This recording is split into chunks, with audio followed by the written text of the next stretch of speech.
साईं मांजा गोठ रोज खां बीएस विकास कुमार डानाणी असाना ढाटकी में खूबसूरत सटा लिखे मोकले दो ते करण असां सी राम छड़ियो असां भी ताजो गाम छड़ियो बेवफा तेसा वफा को पुगी इतबार भी तीते जाम छड़ियो। हाँ साईं मांजा जिके असां दिल रा रिश्ता होइंदा अगर वो बेवफा दिल तोड़े हलियो जाए ऐं जिका ते आंदो इतबार हुए तो अगर इतबार तोड़े हलियो जाए तो हमारे गांव में भी रहण अजायो है।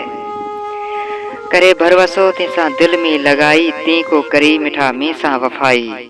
तांजे करे तो दाम छड़ियो बेवफा तेसा वफा को पुगी इतबार भी तीते जाम छड़ियो। सजी रात ताजे सोचा आईंदे कच्ची ऊंग मां मिना जगाईंदे तांजे करे मांजो इत आराम फिटो बेवफा तीसा वफा को पुगी इतबार भी तीते जाम छड़ियो।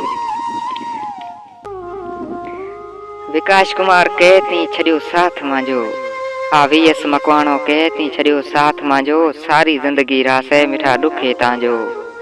याद आईंदा ओ रोज गाम रा पड़िया पुराना जिथ तू मिसा हर शाम मिलियो बेवफा तीसा वफा को पुगी इतबार भी तीते जाम छड़ियो इतबार भी तीते जाम छड़ियो।